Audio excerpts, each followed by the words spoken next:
Hi everyone, I'm Marianna from Growth Training Group, specialising in first aid and mental health first aid. That's what we're going to be talking today. All things compliance on the Prosperity Show.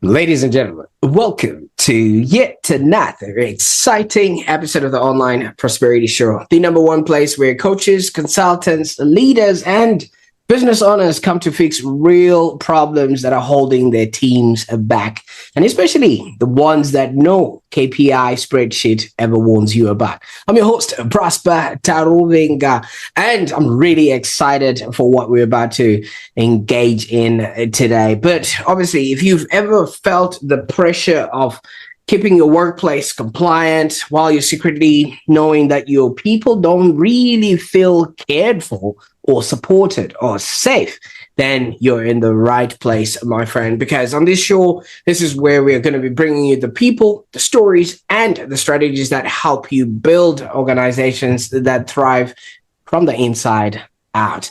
And I'm really excited to bring on our guest today, Marianna. Now, Marianna, how are you doing today? Yeah, I'm doing really well. Thank you.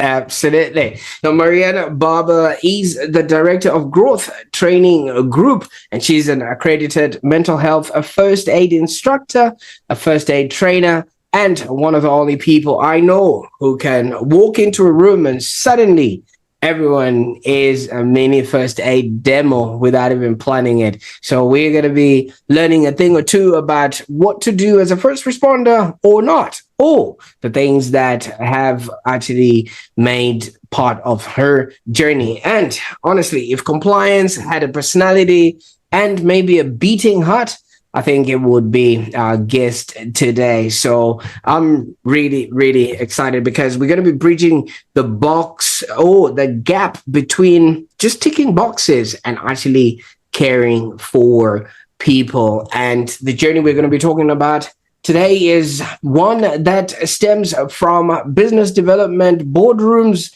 that she used to sit in and training rooms that she now leads, and also a moment where one of her students used her skills that she had actually taught them to save a loved one's life. Now, isn't that a tale to be reckoned with? So if you're watching this from YouTube, Spotify, or any other platform, be sure to hit that subscribe button because you do not want to miss out on these types of conversations. Now, Marianna, I could go on and talk about things I'm not even qualified to talk about. Tell us a little bit about your journey before Growth Training Group. You seem to be doing a lot of stuff in corporate and also business development, right?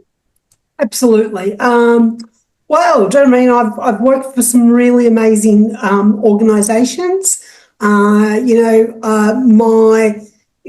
first, I've worked with, I started off at Exxon and Esso.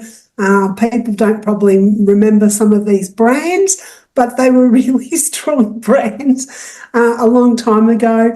And I started in fuel, which I have no qualifications in. And it's interesting where you start your journey and where you end. So if someone was to ask me, if someone said to me, oh, you know nothing about fuel, well, when I started, I didn't, and that's not the skill they hired me for. So it was about leading teams, and I got to learn from some amazing people, and it's sort of taken me through the fuel industry, the banking industry.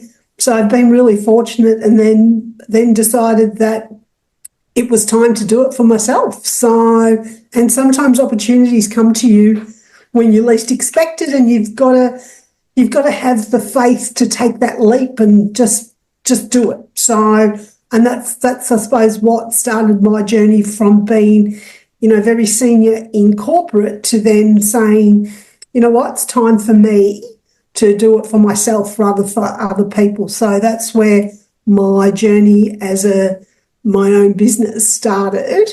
And that started in managing a franchise group. And then from that, I think the thing for me is the people, right? I've always wanted to, help people get the best out of themselves. And that sort of got me working with franchisees and suppliers and sort of fell into the training space. So, that's like where we sort of ended up, 25, 30 years later. So here we are. Fantastic. Congrats.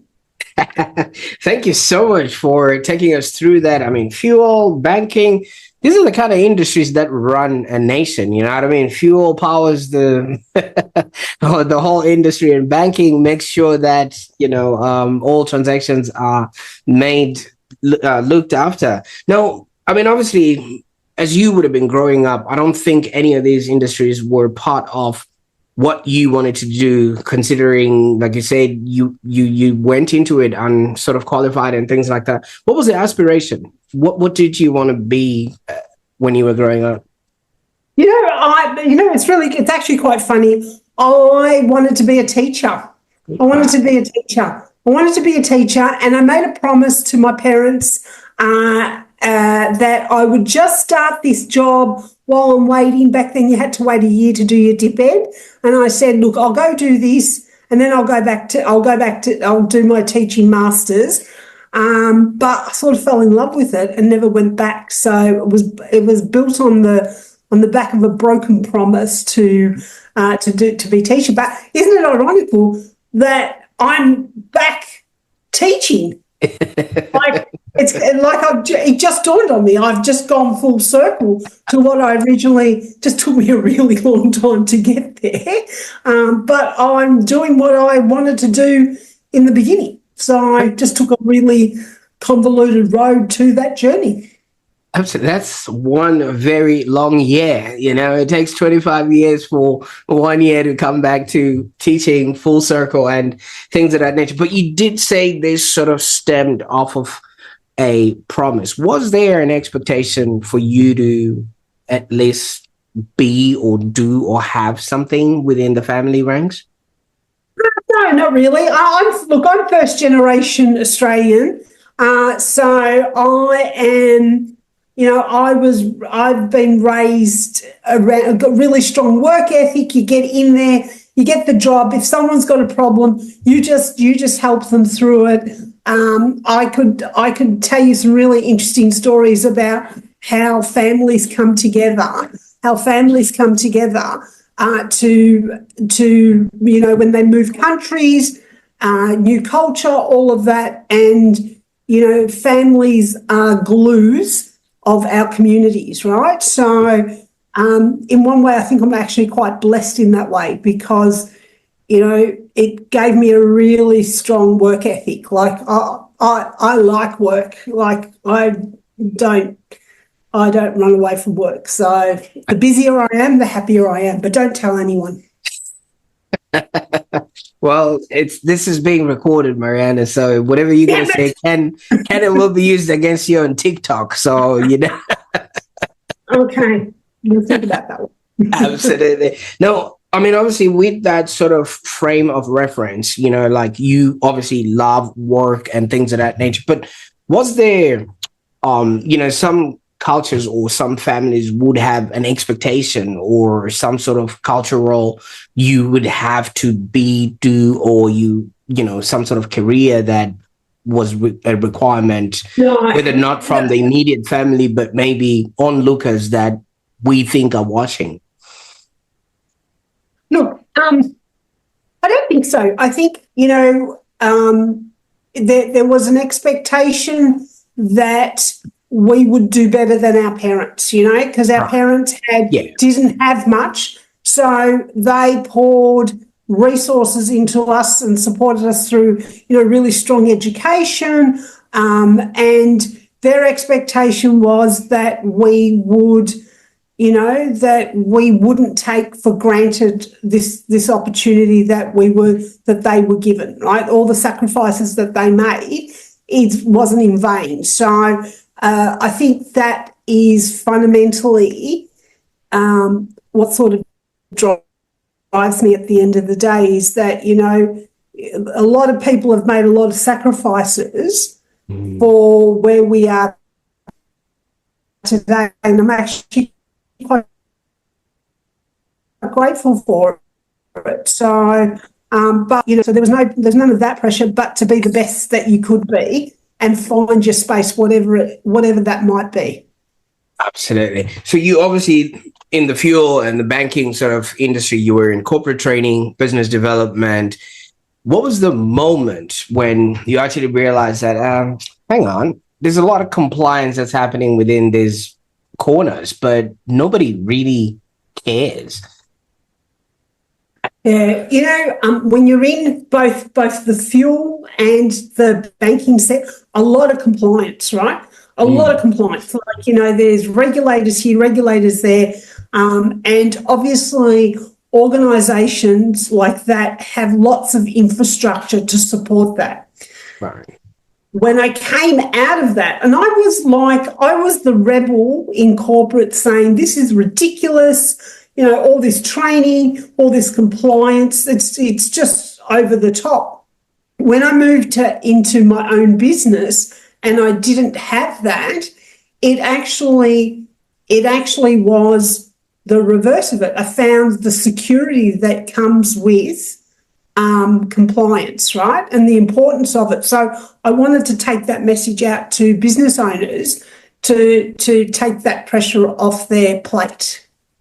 Now, obviously, I mean, you're talking about the infrastructure that works within these sort of areas. I mean, fuel is a regulated commodity, and banking, obviously, people's money, super, and all that stuff is required. But you're also running a franchise group, which is also some sort of regulated environment in and of itself, because once you're in a franchise, you're locked into whatever the franchise does, and you're sort of working without, without the sort of creative freedom that anybody could ever be. So you've explained yourself as a rebel. How did you fit into these environments?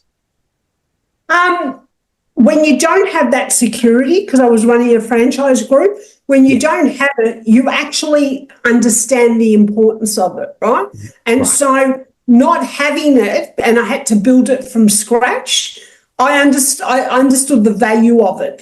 And that's what sort of moved me from the franchise group to training. Is at the end of the day, business owners don't go into business for compliance, right? They go into business because they have a passion to build something, create a legacy, create a business. But the whole compliance is like, you know, like it leaves them scratching their head, because that's not what they signed up for. And that really spoke to me from a business perspective, because business owners, we wear so many hats. We're supposed to be masters of everything, and we simply can't be. So my role in this is, yes, we have to tick a box, but we have to give someone the skill set that they need in that space, right? So, you know, the right skill set, because as employers, we are responsible for our staff. Like, you know, their safety is paramount, and but that's not what we signed up for. We signed up to whatever business you want to be in, right? But we didn't sign up for the compliance. I've taken that on and given them the opportunity to do the compliance, and for them to focus on what they're really good at. So I sort of help them manage that process, because I know they don't want to be doing it, but we need to do it, because the reason we have to have compliance is we have to protect our employees and we have to protect our customers. But Marianna, you jumped off of a perfectly moving plane, you know. I think your job was, well, you had security in business, development and everything else, and obviously all the credentials that you amassed while you were there. Were you not afraid when you jumped in and started doing things on your own? You can be smothered by fear, or you can use that fear to look. Yeah, look, it was scary. I was like I had a great corporate life, but I think as entrepreneurs, there's something innate that we want that you can't get from corporate. And I know exactly where I was when I made that decision to take that leap. And it was a leap of faith because had not run a business before, had worked for corporate, but I took that leap of faith, right? You've got to believe in yourself, right? And it's okay to be scared. You just got to make sure you've got the right people around you to support you.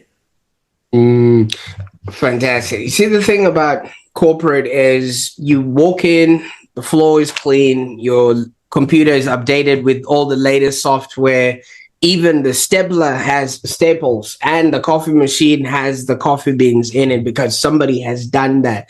Can you maybe walk us through what, obviously not necessarily day one, but what it was like when you sort of started and you were like, now you're fresh all on your own and everything lied on you showing up and being the person that delivered? Look, it was probably so traumatic that I no longer remember. Look, I just got into it. Those first couple of years were really tough because I had to learn skill sets that in a previous life, there was a department that did that. I had to become the marketer. I had to become the finance department. I had to become the compliance department. I had to become everything. And I suppose I hadn't taken that into consideration when I first started. But you just got to do it. You don't work a 9-to-5 job when you run a business, right? You've got to go where the business takes you. So I don't know. We just sort of got in there and did it. As somebody who aspired to be a teacher, and obviously the value of teaching other people, did you seek out other people that could have maybe held you accountable or showed you the ropes or things of that nature? Look, there were the traditional ones that, you find a good accountant and you find a good, I looked for people who could complement my business and who could add value to my business. I was really curious, asked a lot of why questions, why do we have to have insurance, and why do we have to do BAS, and why do we just had to learn it, but had the right people around me to support me through that process. And, I think if I was to do it again, right, if I was to go back and do it again, I would do it differently, right? I would actually set up the framework first and have those people in place and then build the business around that. Sort of did it the other way around, which is fine. But, when people say they want to start a business, I get them to have a reality check around running a business, right? Making sure you've got the right capital, make sure you've got the right team around you and your resource for success, rather than, doing it on the fly. What are you talking about, Marianna? I don't know about you, but I'm working right now. This is it. We're in business. Yeah, we are in business, right? We are in business.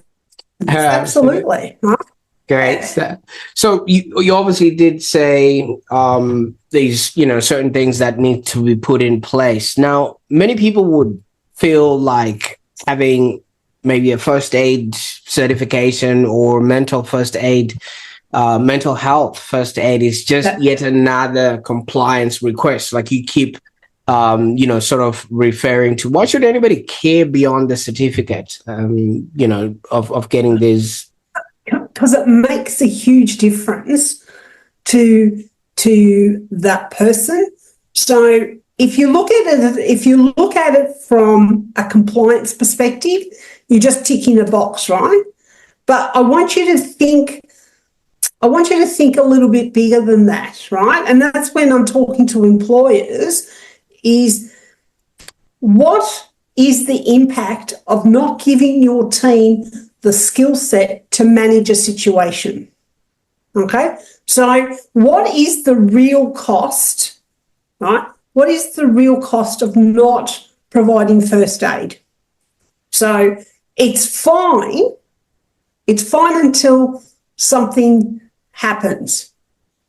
But when it happens, there's a ripple effect that not only impacts the person who's injured, but the people around it. It impacts your business, it impacts your brand, right? Your ability to manage a situation is part of your character as a business, right? So if you,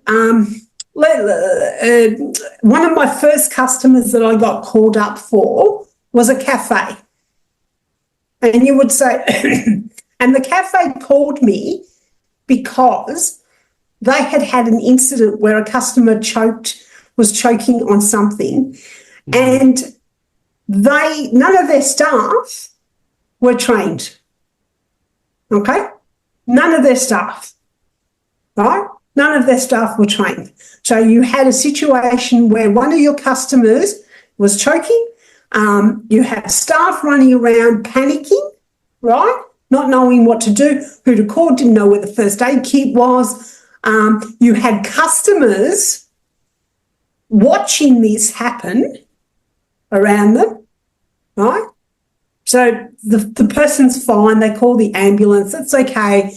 But now you have staff who are now traumatised, thinking, what am I going to do if it happens again? You have customers who now don't feel safe that if something was to happen to them in that premises, that the staff would know what to do, right? And then you have the psychological impact that some of your staff will be traumatised. So if you had trained your staff, right, they would have known, they would have still panicked a little bit because that's just a normal emotion, but they would have kicked into action. They would have got the help. They would have known what to do with their customers, right? And that would have been a totally different experience for everyone, right? So that's the story I tell when people say, oh, I know I need to do it, I don't have time. And I say, I don't want to be the person that gives you doom stories, right? I don't want to be that person, but I want to show you that you think it's not important and it's just another bureaucratic tick box. It actually impacts life. That was a person who was choking, right? That was a person that was choking, right? And there's been lots of stories over the years about where people made an impact because they knew exactly what to do. They maybe didn't even do it perfectly, but because they'd been trained, they knew exactly what to do. Right. And it made a positive impact to that person, someone else's life. Like we're talking about saving lives. Like, it's tick a box, but you could save a life. Right? And thank you so much for that. I mean, obviously, me being a marketer now, I'll be looking at that scenario and saying it doesn't end there. everybody who is in that restaurant is probably carrying some sort of a mobile device or some sort of information that they will then pass on to somebody else, and the negative influence that just comes out of not having looked into that, the PR nightmare that emanates from maybe, just having time with, your expertise would have saved them a great deal and things of that nature. So things like that, once it's up there, you can't stop it. And once it's on the internet, it's etched in stone. You can't delete it. But that's exactly right. Like, it's such a small investment, but it has a really long impact. Like when I do training, right, when we do me and my trainers and I do the training, one of the things we say is, I want to train you and I hope you never have to use this, right? I hope you never have to use this. But I know that if you get confronted with something at work, could be at home, could be in the community, right? That I sort of say my docile tones will go, remember Dr. Zach BC, right? You'll remember, like you'll forget, like you'll go, I'll never remember this, but I can assure you in an emergency, your brain will remember the training that you got and you will go into autopilot and you will be able to, impact someone's life, right? My tagline is it saves lives, and it really does, right? It's a life skill. Absolutely. You're absolutely right about that. Even you talking about that, I actually just remembered, I don't know if I got this correct, from a TV show, the whole CPR thing, the keep staying alive, that song that apparently there's a whole YouTube channel. I don't want to go because I reckon there's like hundreds of songs you can do CPR to, right? I'm not going because it'd be like a rabbit hole for me. And I do a lot of training with parents, right? And yeah. I do these workshops with parents, so we give them the skills to manage. Parents are always scared about, what if my child chokes, all that. So we do these workshops that is funded through councils, right? And I say to them, I've got bad news for you. It's no longer Staying Alive. It's Baby Shark. So so Baby Shark, yeah. Baby Shark, so the rhythm is enough. So if you can't remember Staying Alive because you're too young now to know what the song Staying Alive, it's Baby Shark. So, and apparently one of Taylor Swift songs is, I'm not going to go have a look, but one of her songs you can do CPR to. So, oh my God. That's a whole different podcast. We can do a podcast on CPR. On those particular. But where I'm tying this up to, because you said you will remember when the time comes, you know what I mean? Because if you just have that going, yes, it's information that you might not be able to use right now, but who doesn't know? Baby shark, baby shark, baby shark. I grew up around that. That was me, COVID, Baby Shark. Oh, there you go. So absolutely. But I think from all of that, you've gone from obviously delivering courses for courses' sake to actually creating transformations. Could you maybe walk us through what actually changed, maybe in your teaching style or your approach, or maybe the mindset that comes with this? That's a tricky. So I just don't want to deliver the content, right? So one of the things that I do that's really different is if I'm talking to a client, right, about, let's talk about first aid, right? If I'm talking, why did they call us, right? What was the catalyst that they called us? And I want it to be because I've got to deliver to the curriculum because it's an accredited course, right? It's set up by ASCA, we've got to meet some criteria. But where I think we make a difference is what's the thing that you called us for? Let's address that, right? What's the injuries in the workplace? Because, first aid and mental health first aid actually are interlinked, Okay. right? So if you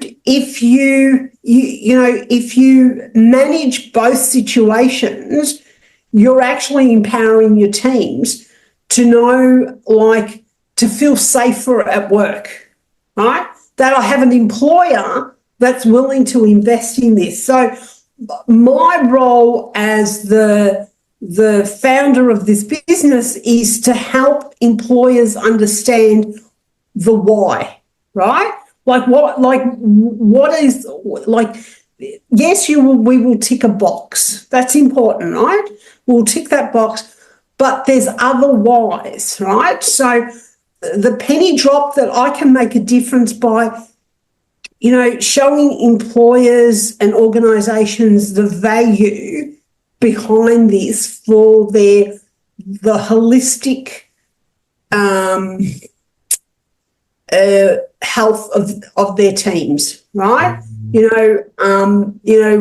It's a really intrinsic way to look at first aid. It's more than just ticking the box because the government says you've got to have a certain amount of first aid people. It really makes a huge difference to your business, and it sends a really important message to your staff that they are valued, right?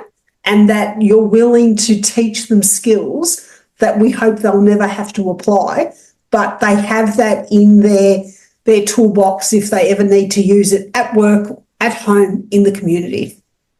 Absolutely. And thank you so much for elaborating that, because let's just use the example of the restaurant that you were talking about earlier, because, let's say incident happens. Each and every one of the people that are within that vicinity are going to need mental health first aid. Obviously that needs to be imparted immediately, because, like you did say, it is going to traumatize them. And nowadays we are also facing a scenario where our phones have become so open to the world that we don't know what people are being exposed to and how they're being attacked or whatever happening to them there. Now, you've seen, obviously, in the work that you're doing, workplaces are silently struggling with these mental health challenges. And I would think, especially here in Victoria, where people were locked down for quite a while, it's becoming apparent that people can't handle the now stress of this. Now, what's the biggest misconception that most leaders still have about mental health, especially in the workplace, that maybe you'd want to debunk today?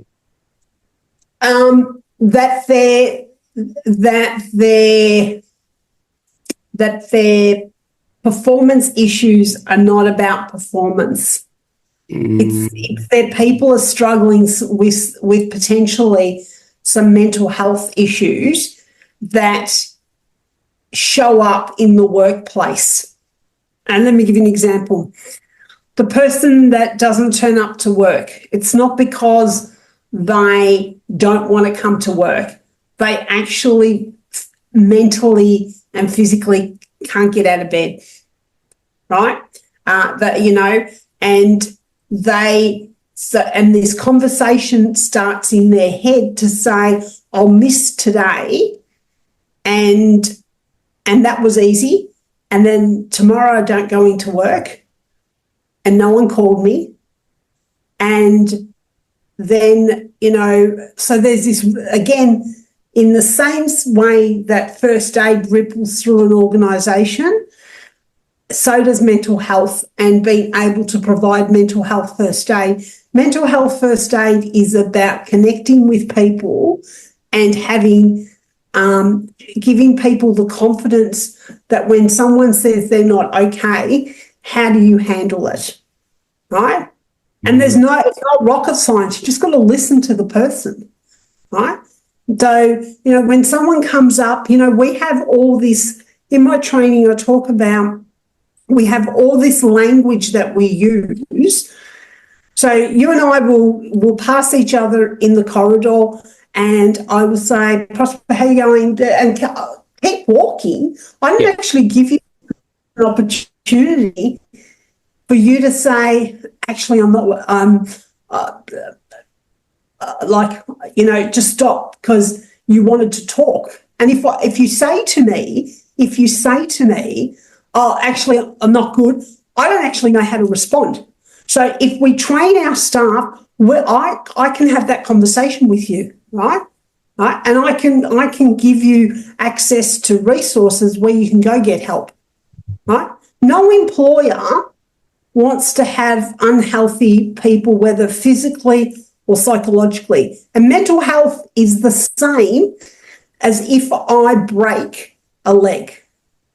Now, let me give you an example if I can. Yes. If I had a work injury where I broke my foot, right? So I broke my arm, right? So I took a week off work because but I came back. When I'm going to open the door, right? When I'm going to open the door, there'll be someone there who's going to open the door for me because they can see that my arm is still bandaged. And they'll say, Marianna, can I help you to your desk? Do you want me to go grab you your coffee? I've got you this thing so you can keep typing, or I've got you a stand-up desk. Like, all these things are put in place, right?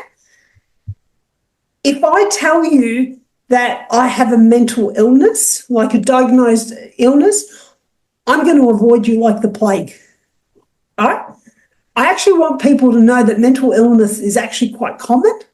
Like 1 in 5 people will have experienced mental illness, right?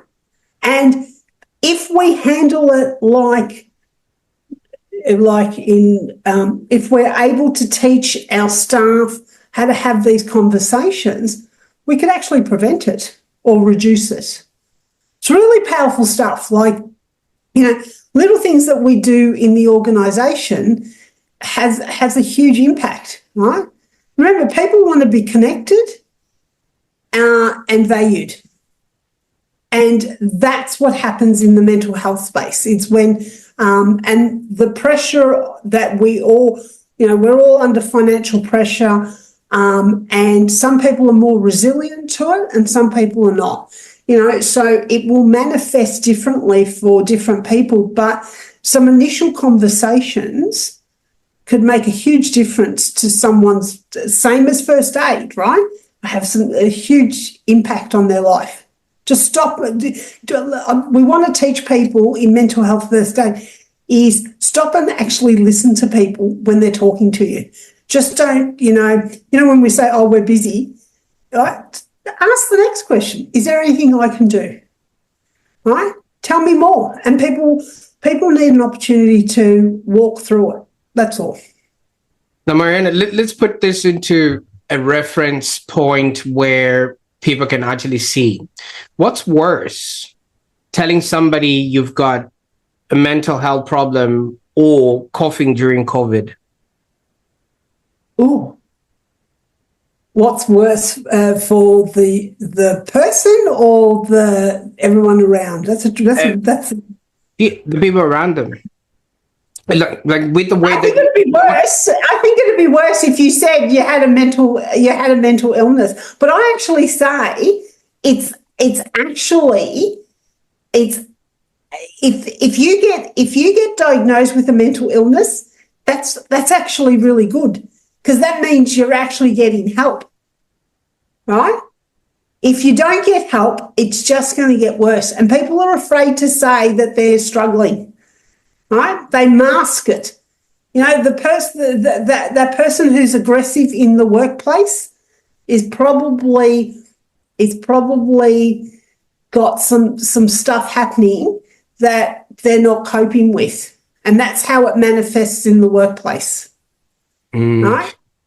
No, Marianna. I mean, obviously, I'm sort of like a migrant into this culture, and there's this whole sentiment in the Australian way of being that should be all right, mate. And in some sort of places they say, just drink a bag of cement so you can stiffen up and things like that. How is that as a cultural norm really worsening the situation?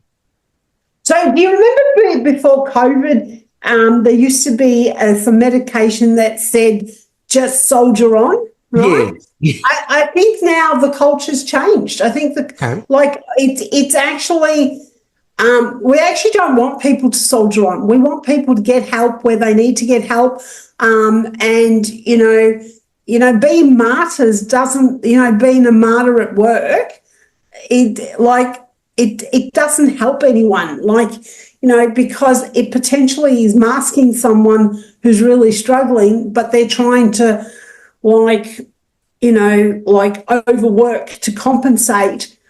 They just need some help, right? And there's lots of help. And I'm like, doesn't mean you'll end up talking to a psychiatrist, right? We're not talking, there's lots of things that organisations can do. Lots of, there's personal accountability, there's wellness programs. There's lots of stuff that you can do. Doesn't necessarily always mean that you'll end up, seeing a psychiatrist. That's not what we're aiming for. We're about opening the dialogue so that people have an avenue to talk about it. Oh, absolutely. I mean, you almost were about to say there's also the Online Prosperity Show where people can actually listen to conversations like this and know, hey, help is at bay. Right. Now, you obviously are helping organizations, you're helping them build resilience, confidence, and psychological safety. If maybe somebody in these sort of institutions is watching this right now, what is it that they can walk away with? And what is it that you're actually offering that they can consider to help their people with? To have a conversation with me or similar providers about how they can remove the stigma around mental health in the workplace, give things that you can do within the workplace that there's lots of strategies. There's lots of training, but there's lots of strategies that they can adopt that can improve, the overall health of their teams, right? Because remember, a healthy team. Let me put my commercial hat on. Let me put my business hat on. If I have a team that are happy and healthy, my productivity improves. So if my productivity improves, it impacts my profitability, right? And I become a workplace where people want to stay.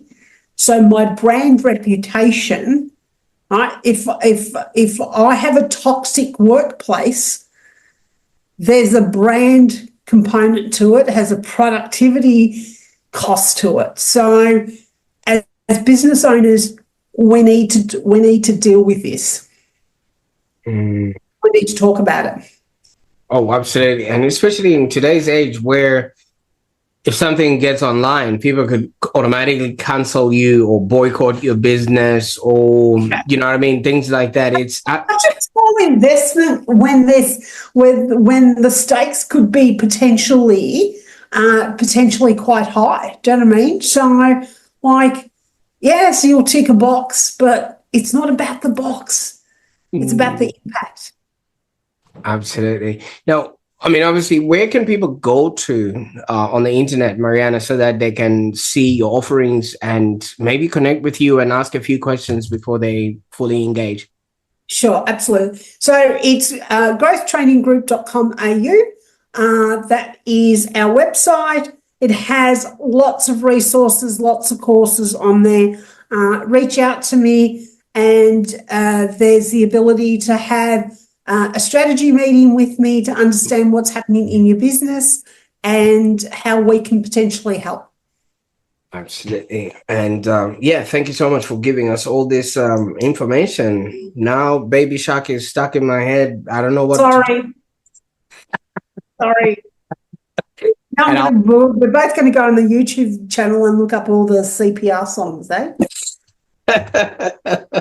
Absolutely. But Marianna, thank you so much. I mean, obviously you've taken us on this, well laid out journey of you wanting to be a teacher, but now you've ended up becoming a teacher, and it's a whole 25 years of you discovering yourself and figuring it all out. Now, there's a question that I always ask people, now that obviously you've gone through all these industries and you've had to build on your own and things of that nature.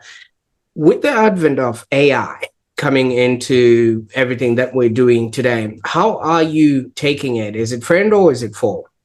Oh, he's my best friend. He's my best friend. So here's the thing, right? Here's the thing about AI. We have to embrace it. It's here. It's not going away, right? But what it's going to let us do is connect with people.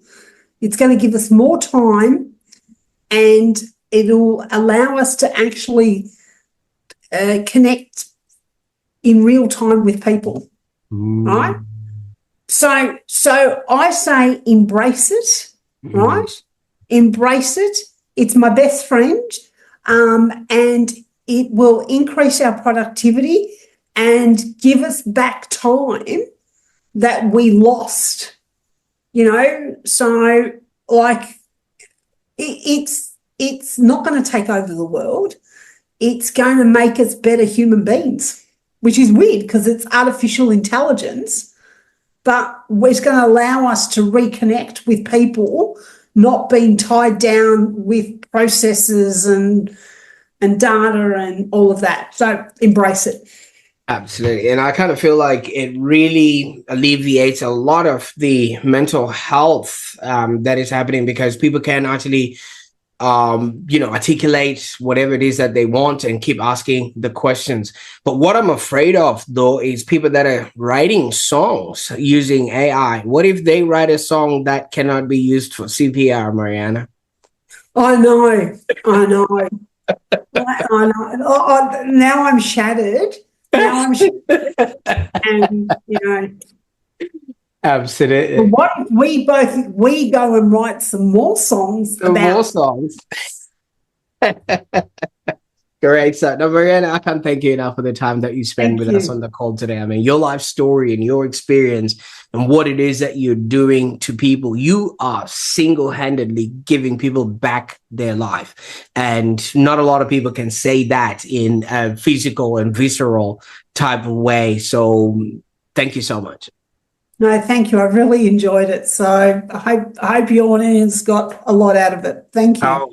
Oh, absolutely. Now, like I said, the earworm of Baby Shark is now stuck, and there's going to be a lot of people commenting all the songs in the comments. And I'd love to hear the songs that you come across, if you're watching this right now, that you come across that can also be used as a CPR way. Not only is it fun to obviously talk about this with Marianna, but it could save a life. So thank you so much for all the work that you're doing. And it is an incredible journey. I mean, you haven't just built a business, Marianna, you've literally built a movement that if people really follow this through, it's not about compliance. It's not about ticking a box. It's literally about saving their business, their employees, and those that patronize their business. Absolutely. And I think that, you've actually proven to us that compliance doesn't matter if your people don't feel safe, supported, or seen. So for those that are watching right now, if today's episode maybe stirred something in you, or if you caught yourself thinking, whoa, I think my team needs this, don't just let this moment pass you by. I encourage you to reach out to Growth Training Group for their first aid and also their mental health first aid training that actually just goes beyond, as Marianna says, ticking boxes to actually transforming your people. And before you leave, if you're working within a business that hasn't presented this to you, why don't you slide this video to your leaders or anybody who is in your charge? Because one day it could be you, it could be your loved one, or it could be them if they don't know how to act or how to react, especially when it comes to matters like this. And while you're at it, make sure you subscribe to the Online Prosperity Show, because on the next episode, we're going to be diving into ideas that will help you build a happier, healthier existence. I don't know what you're going to do with this information today, but baby shark, do, do, do, do, do, do. Bye for now.